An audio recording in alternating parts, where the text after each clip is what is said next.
In 2018, a little-known republic nestled deep in the heart of Central Asia devised what appeared to be a brilliant strategy to halt the widespread exodus of skilled and educated workers, a challenge that afflicts many developing nations worldwide. Its solution was straightforward. It simply stopped allowing anyone to leave, effectively transforming the entire country into a virtual prison twice the size of the United Kingdom. Indeed, Turkmenistan touts itself as a nation of pragmatic solutions. That same year, then-President Berdimuhamedov, attributing bad luck to the presence of black cars, banned their importation. Soon, citizens across the country began waking up to find that their cars had vanished overnight, having been towed away by the authorities. To get them back, owners were forced to pay for a repaint, often at unaffordable prices. Before long, this unusual mandate was extended to include all colored cars. Hence, should you ever find yourself scanning satellite images of Turkmenistan, you'll be met with a monochromatic sea of white vehicles, which just so happens to be the former president's favorite color. But Berdimuhamedov's eccentricities pale in comparison to his predecessor, Niyazov, self-titled as His Excellency, the great leader of the Turkmen and God's prophet on earth.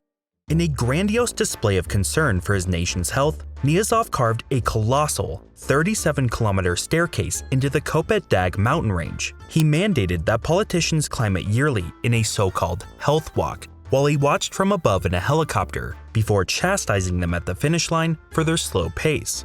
The array of bewildering decrees issued by Turkmenistan's leaders appears limitless. Days of the week, months of the year, breeds of horses, and even craters on the moon have been personally renamed to the preferences of whichever leader is in charge at the time. At one point, Niyazov literally renamed bread after his mother.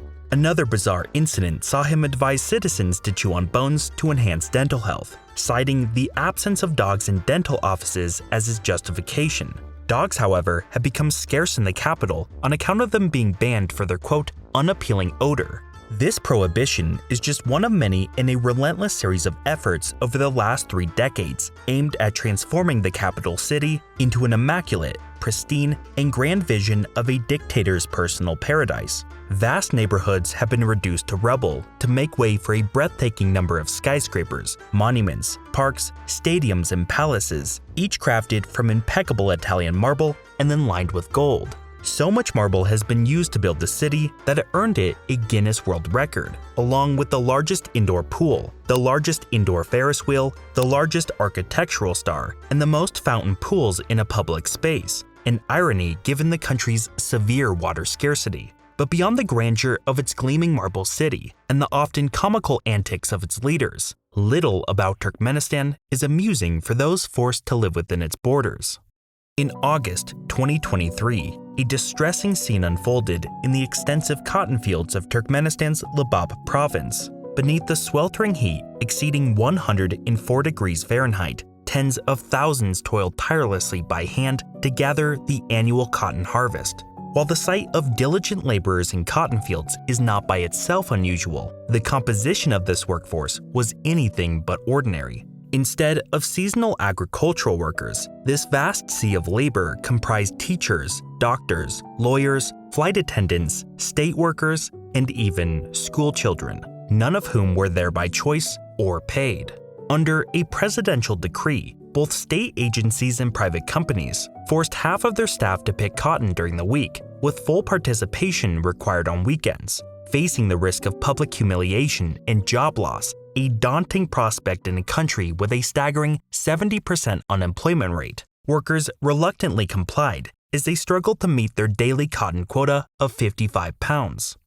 Ever since gaining independence from the Soviet Union, Turkmenistan's leaders have painstakingly reinstated Stalinist rule. Today, the country stands as one of the last true totalitarian dictatorships. Secret police resort to torture and use psychotropic drugs against political opponents. Those perceived as enemies of the state are publicly paraded on live television, coerced into confessions, and forced to beg for mercy to spare their families from similar fates.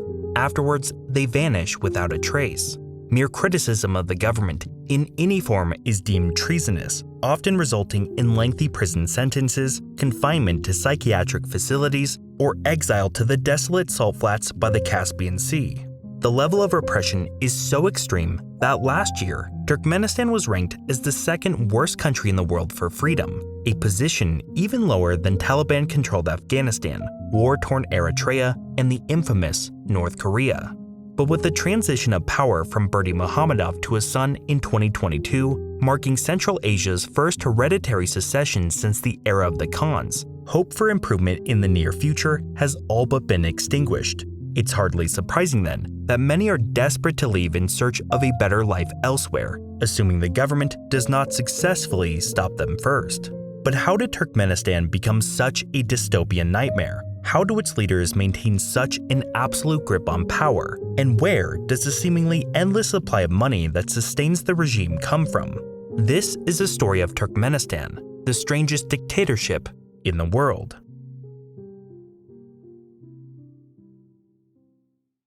Today's video is sponsored by War Thunder, the unrivaled king of vehicle combat gaming. With an expanded arsenal boasting over 2,500 planes, tanks, ships, and helicopters, representing 10 major nations, every model is a masterpiece of detail from its engine to the last rivet. And if you're anything like me, you'll find yourself completely absorbed by the authentic sounds, hyper-realistic graphics, and a comprehensive technological journey from the 1920s all the way to modern warfare. For enthusiasts of military history, there's simply no better game out there. So dive into the action with me and 70 million others today on PC, PlayStation 4 and 5, or Xbox One and Xbox Series X and S absolutely free by clicking my exclusive link in the description below. Whether you're signing up for the first time or returning after a hiatus of at least 6 months, you'll unlock a massive welcome package, including premium vehicles, a one-of-a-kind 3D vehicle decorator, 100,000 silver lions, and an upgraded account.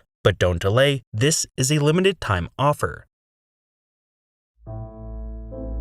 On September 9, 1879, Russian military forces began a severe bombardment of Goktepe, a city encircled by a formidable wall made out of mud, 18 feet thick and 10 feet tall, sheltering 40,000 Turkmen. Despite their technological advantages, the Russian troops, limited in number and supplies, suffered heavy losses in their frontal assault on the city, forcing a strategic retreat to their base on the Caspian Sea. Driven by objectives to secure its southern frontier, advance its economic interests, and enhance its global stature, Russia had been gradually expanding its dominion over Central Asia. But the humiliating defeat at Goktepe marked Russia's first major setback in its imperial goals in 164 years. Located at the southern fringe of Central Asia, Goktepe was located in what is today modern Turkmenistan.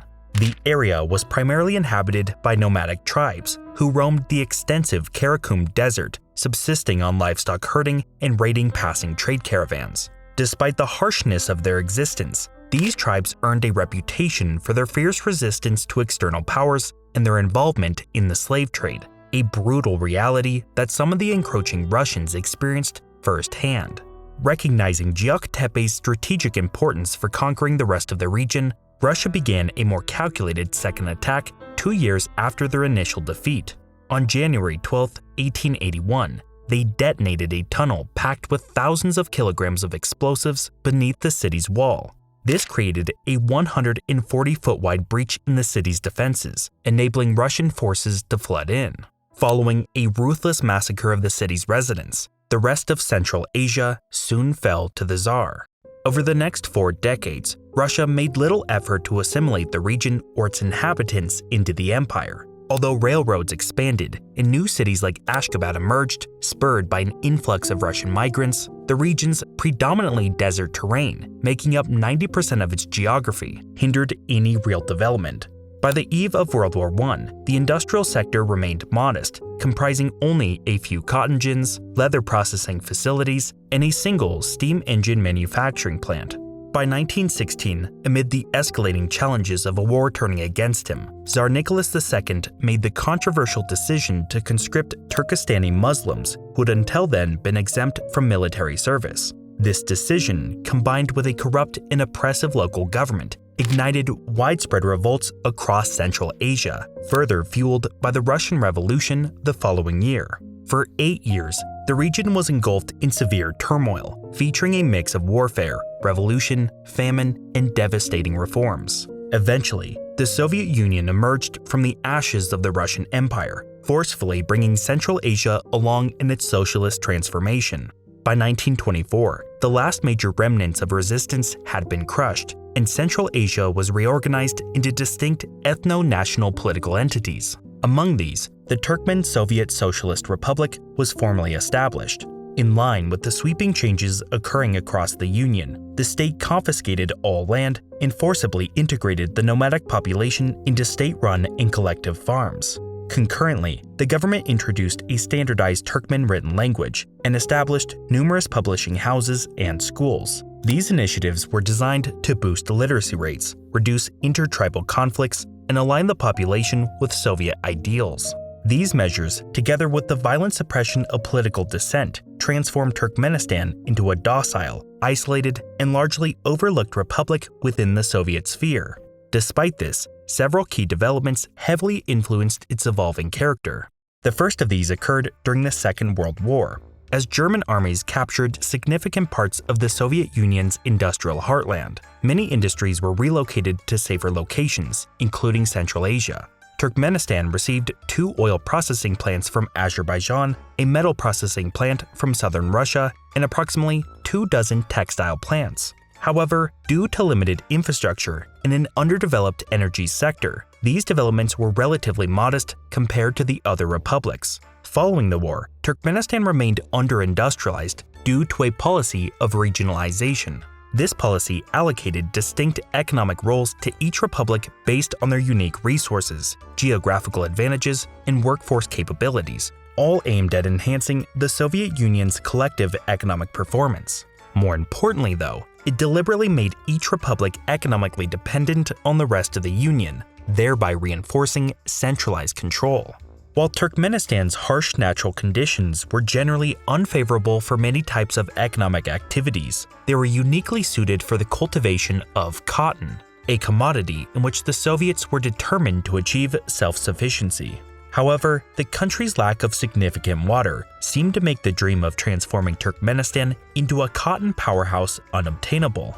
That changed when Soviet planners designed what would become one of the largest canals in history.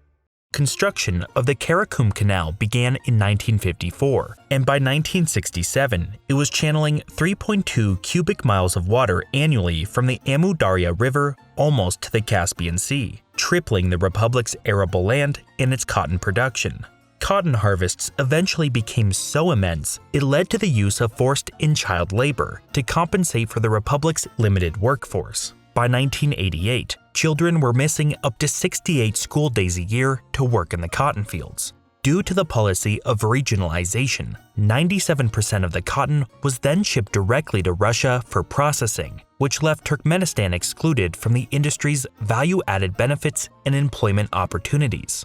A similar pattern emerged with the surprising discovery and exploitation of Turkmenistan's most vital resource, natural gas. The first deposits were initially found in the 1930s, but it was not until the 1960s that the republic's truly enormous reserves were confirmed. With an estimated 50 trillion cubic meters of natural gas, Turkmenistan found itself holding the 4th largest reserves in the world and the 2nd highest on a per capita basis. By the mid-1980s, production had soared to 72 billion cubic meters annually, second only to Russia itself. Just as with cotton, all of Turkmenistan's natural gas was transported to Russia for processing through a single pipeline. Consistent with the Soviet strategy of subsidizing its economy with artificially low-priced energy, Turkmenistan received only 6 kopecks per 1,000 cubic meters of gas, a rate that was 300 times less than global market prices. In effect, Turkmenistan was essentially being stripped of its natural wealth for the benefit of the other republics.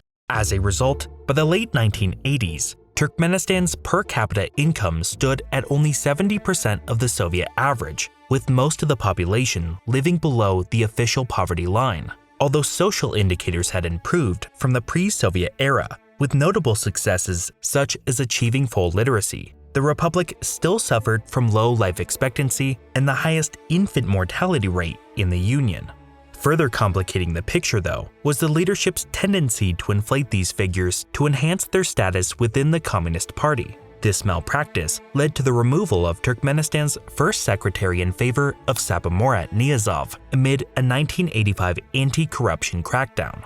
Born in 1940 in a small village near Ashgabat, Niyazov was orphaned after the Second World War claimed his father, and a devastating earthquake took his mother and 2 brothers 6 years later.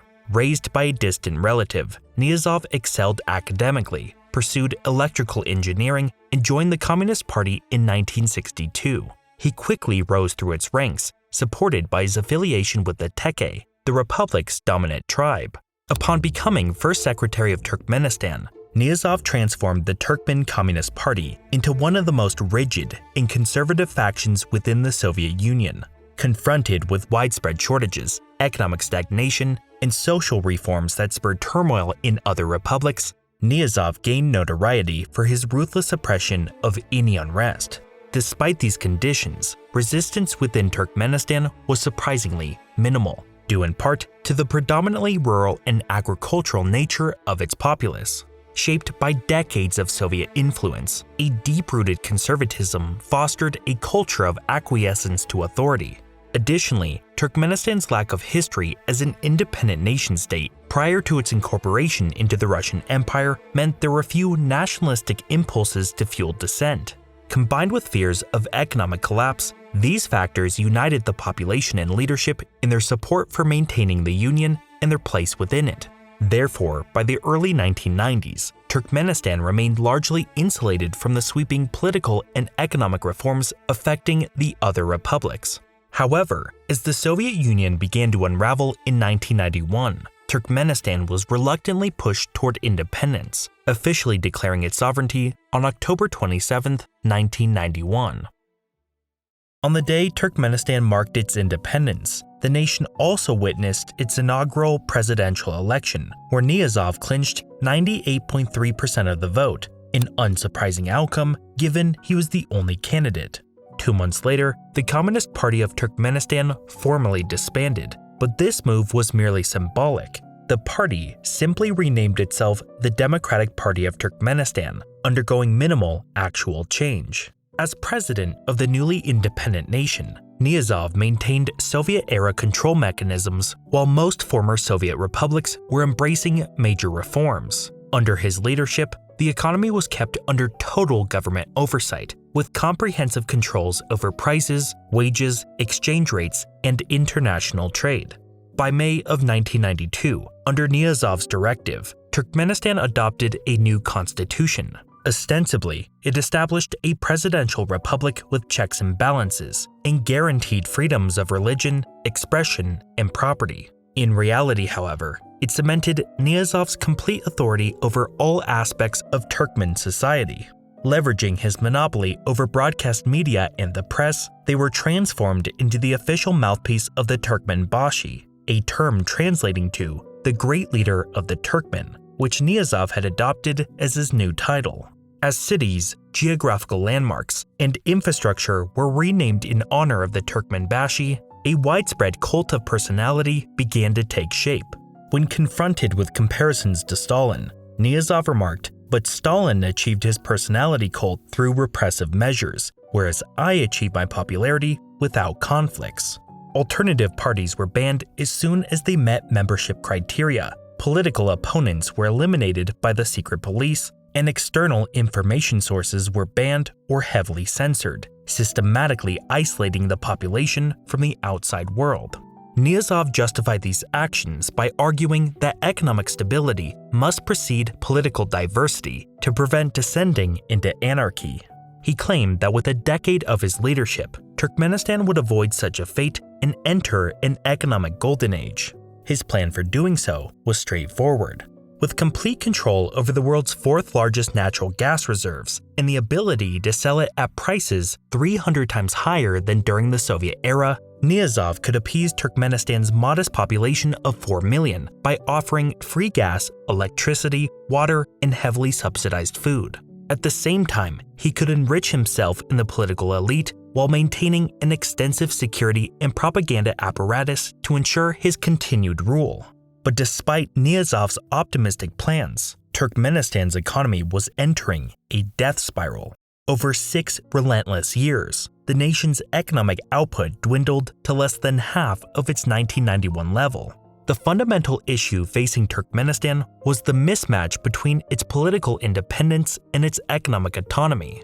Stemming from the Soviet policy of regionalization, the country lacked the capacity to refine its raw resources and the infrastructure to sell its goods outside of Russia. This economic isolation is highlighted by the lack of even a railway link to neighboring Iran, despite its lands being just 15 miles from Ashgabat. Consequently, Turkmen gas and cotton could only be transported, sold, and processed through Russia. Amid these constraints, Russia exploited Turkmenistan's dependency by purchasing these commodities at significantly lower prices than those on the international market, paying with hard currency for only 50% of this already reduced value. The remainder was frequently paid in goods such as grain, and sometimes not at all. To further enhance its profit margins, Gazprom, Russia's state-owned energy giant and the exclusive buyer of Turkmen gas, strategically limited its purchases to 11 billion cubic meters per year, merely an eighth of Turkmenistan's pre-independence production levels. In 1997, the situation became dire as former Soviet republics, grappling with financial constraints, halted their gas payments entirely. Confronted with outstanding payments amounting to a staggering 80% of its GDP, Turkmenistan ceased gas exports entirely. Meanwhile, cotton production suffered a catastrophic 50% decline. The lack of hard currency severely restricted the import of essential supplies like fertilizers, tractors, and cotton picking machines, crippling the agricultural sector. This crisis was exacerbated by Niyazov's policy of making water free for citizens and farmers, which removed incentives for its efficient use, leading to severe water shortages and a 43% drop in output per acre over 7 years. With both of its key industries in ruins, the population's living standards began to deteriorate, threatening the stability of the regime. But the solution to these challenges was surprisingly simple. The country needed access to global markets by building alternative natural gas pipelines and railroads to bypass Russia's monopsony, a monopoly on the demand side of a market. Developing such infrastructure would bring in a surge of hard currency, which could then be strategically used to address input shortages and establish value-added industries for its raw resources. In 1996, the first rail connection with Iran was established, providing access to the Persian Gulf. The following year, a 125-mile pipeline was built to connect Turkmenistan's gas fields to Iran's remote northeast. Despite its modest annual capacity of 4 billion cubic meters, actual exports seldom reached even a third of this capacity, also hindered by Iran's ability to make payments. Building on these initial developments, a more ambitious proposal surfaced. A pipeline intended to transport 33 billion cubic meters of gas over 1,000 miles to Pakistan and India. But the route's need to traverse Taliban-controlled Afghanistan ultimately made the project unfeasible. A more promising proposal was the Trans-Caspian Pipeline, intended to transport gas beneath the Caspian Sea through Azerbaijan and Georgia to Turkey and onward to Western Europe. Yet maritime disputes with Azerbaijan stalled negotiations over transit fees, and financing issues indefinitely postponed the project.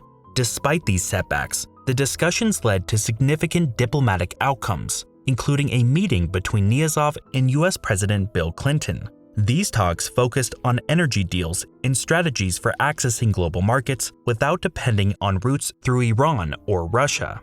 Although these plans faltered as well, they were enough to compel Russia to sign a far more favorable gas agreement with Turkmenistan, driven by concerns over losing its influence over the country and the broader region. As the volume and value of gas exports to Russia skyrocketed, Turkmenistan's persistent trade deficit turned into a surplus by the year 2000. This turnaround was complemented by efforts to construct modern textile factories, repurpose farmland for domestic food production, and renovate an old Soviet oil refinery. These initiatives collectively fueled an enormous economic boom, positioning Turkmenistan as one of the fastest-growing economies on the planet. As the new century dawned, Niyazov would leverage these surging revenues and his extraordinary political strength to usher in his own personal utopia. On December 28, 1999, a newly elected parliament, composed solely of candidates handpicked by Niyazov, bestowed upon him the title of President for Life. Liberated from the need to even fake fair elections, Niyazov began to fully act upon his grandiose delusions. Assuming the role of spiritual and cultural arbiter of the Turkmen nation, Niyazov banned ballets, operas, beards, and cinemas for being insufficiently Turkmen, and closed all schools offering education in foreign languages.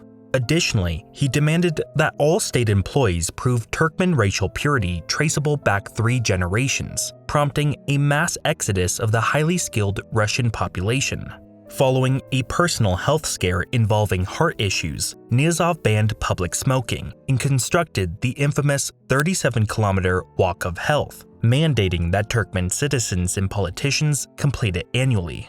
In 2001, he introduced his 400-page Runama, a pseudo-national Bible that emphasized Turkmen nationalism.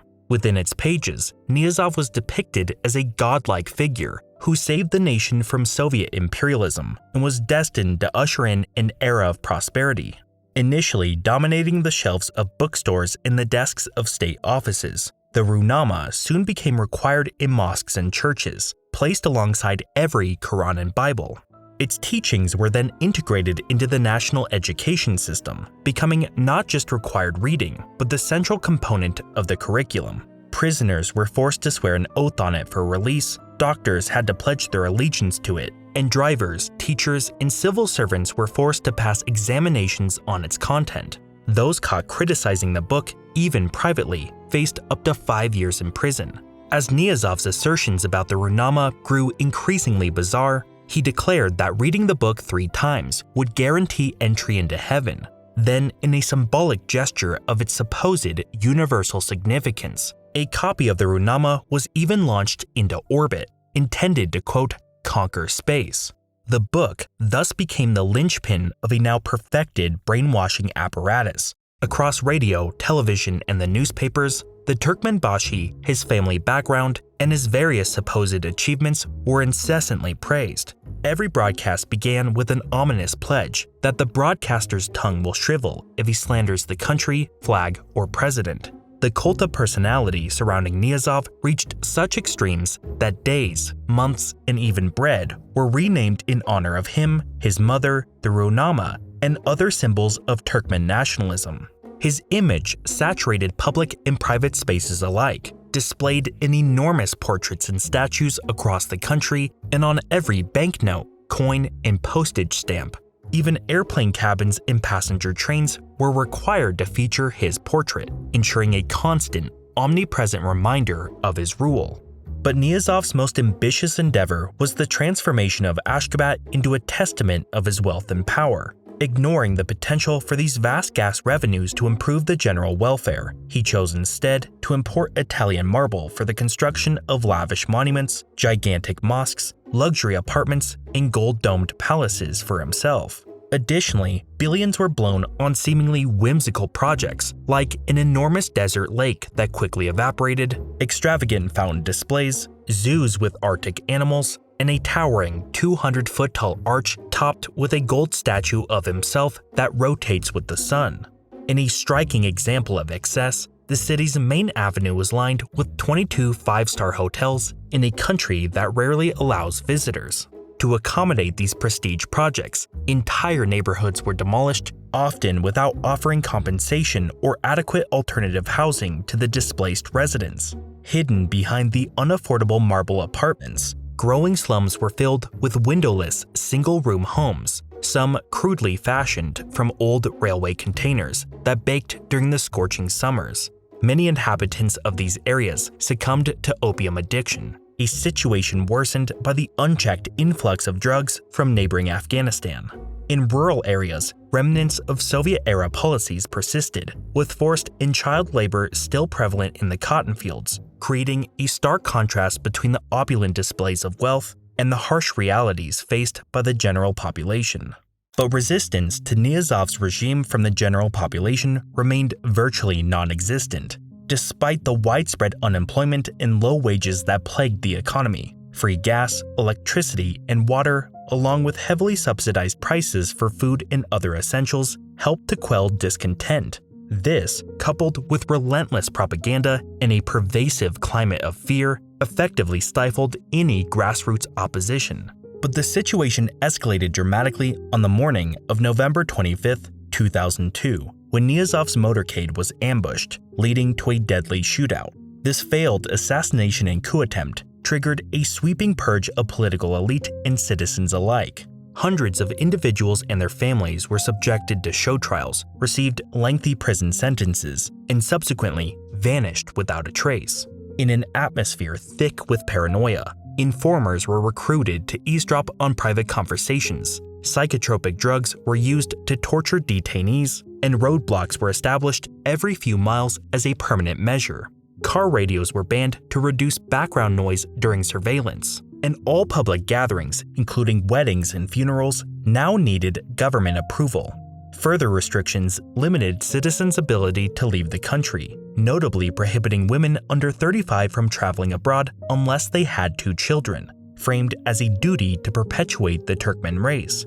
With his death in 2006, Niyazov left behind one of the most repressive totalitarian regimes on the planet. Citizens had virtually no rights. The average monthly income was a mere $60, and the few positive legacies of the Soviet era, healthcare and education, had all but been dismantled. Across the country, all hospitals, kindergartens, and libraries outside of the capital were shut down. Thousands of healthcare workers were replaced with untrained military personnel, the mandatory years of schooling were reduced, and hundreds of thousands had their pensions canceled or dramatically cut. As these measures plunged the population deeper into poverty, reports indicated that a significant portion of Turkmenistan's annual gas revenues, estimated at nearly $2 billion, were being diverted into the personal offshore accounts owned by the president. Despite leaving behind a substantial and potentially explosive power vacuum, having not named a successor to his all-encompassing cult of personality, there was a sense of cautious optimism upon Niyazov's death.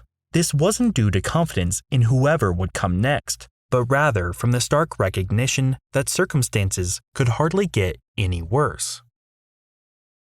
On December 21, 2006, Gurbanguly Berdimuhamedov was appointed acting president, a decision that took everyone by surprise. According to the constitution, this role should have been filled by Ovesgeldi Atayev, the chairman of the People's Council. However, Atayev was quickly disqualified following a sudden and suspicious criminal investigation that led to his imprisonment.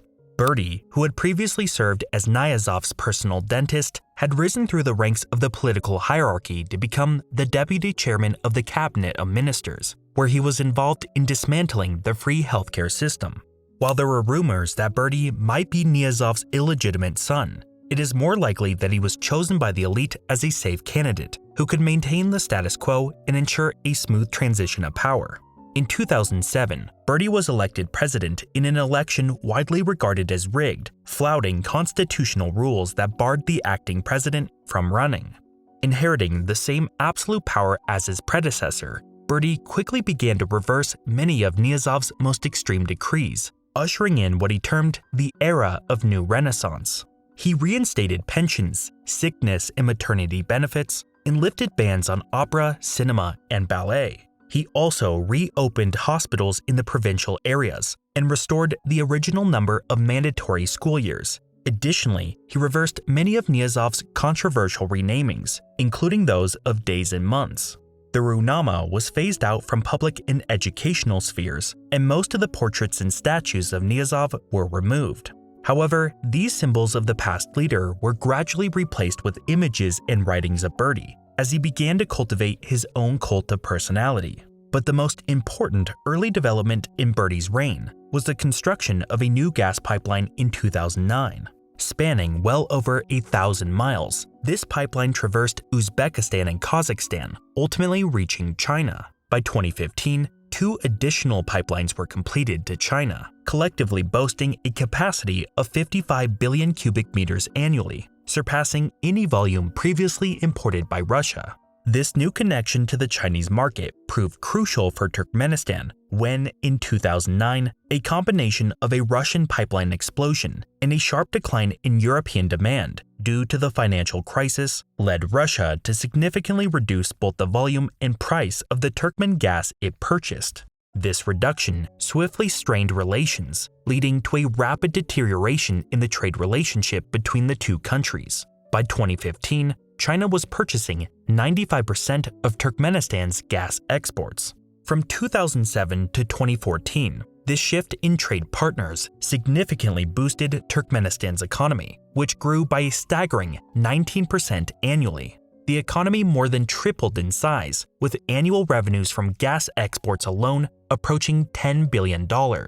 These revenues, bolstered by additional Chinese financing, enabled Berdy to follow in Niyazov's footsteps, blowing money on marble prestige projects, diverting funds into his private accounts, and implementing bizarre policies. This included a ban on satellite dishes and air conditioners in the capital because Berdy deemed them ugly, while he commissioned the construction of more monuments, personal palaces, and gold statues depicting himself, his horses, and his dogs. He also launched the development of the Avaza tourist zone on the Caspian Sea, envisioned as a Turkmen version of Las Vegas. This ambitious project included casinos, resorts, convention centers, sports complexes, and water parks, all of course made out of marble. Additionally, he oversaw the construction of a new $2.3 billion airport shaped like a falcon, designed to accommodate 14 million passengers annually as part of his plan to diversify into the tourism industry. He did not, however, make it easier for tourists to enter the country. Only 10,000 people are allowed in each year, most of whom are oil and gas experts. In 2012, claiming to usher in the era of might and happiness, he was re-elected with an implausibly high 97% of the vote. But Turkmenistan's excessive reliance on gas revenues quickly ushered in a period of shortages and stagnation instead. The impact of the shale revolution in the United States, coupled with OPEC's strategy to increase energy production to defend its market share, caused oil and gas prices to plummet. Turkmenistan's exports halved, wiping out a fifth of its economy. A budget surplus of 10% of GDP quickly turned into a 3% deficit, severely restricting the government's ability to import essential goods. This drastic economic downturn resulted in widespread shortages of basic necessities such as flour, cooking oil, and sugar, causing rationing and rising instances of starvation. Furthermore, mass layoffs in state-owned industries propelled the unemployment rate to an alarming 70%. In response to this crisis, the government permanently revoked citizens' free access to essentials and resorted to stealing funds from the population. For 6 months in 2017, 20% of monthly salaries from employees in the oil and gas sector were deducted to finance the hosting of the Asian Indoor and Martial Arts Games. In 2021, school administrations went as far as forcing orphans to redirect state-provided funds intended for their personal support to pay for school renovations. Moreover, the practice of forcing tens of thousands of students and workers to participate in unpaid cotton harvesting has continued unabated, persisting even today. During Berdy's tenure, there were no notable advances in political and social freedoms. The government continued to suppress or forcibly disappear political dissidents, and regular purges were conducted to eliminate perceived threats within the party. Access to external information was further restricted, travel constraints were tightened to stem the outpouring of skilled workers, and corruption ran rampant. By 2018, it was reported that officials had accumulated $23 billion in offshore accounts. Contrary to the prevailing belief that Berdy would remain in power until his death, he surprisingly stepped down from his leadership position in 2022. This move cleared the path for his son, Serdar, to successfully run for the presidency, securing a 73% majority in an election widely regarded as predetermined. Pledging to uphold his father's policies, Serdar's reign began on strong footing. Propelled by geopolitical tensions and China's emergence from lockdowns, natural gas prices and revenues began to surge once again. But Serdar's leadership was short-lived. doubts about his ability to steer the nation through a period of renewed interest in its gas resources began to emerge among the Turkmen elite, including his father. Just 11 months after stepping down as president, Berdi's role as chairman of the upper house of parliament was elevated to the national leader of the Turkmen people, superseding his son's authority and dampening hopes for real change. From its early days as a land of nomads wandering the desert, through its forceful incorporation into the Russian and then Soviet empires, and into an era where its dictators have full reign to indulge in their marble and gold-infused delusions, Turkmenistan has endured a history marked by external domination and internal repression.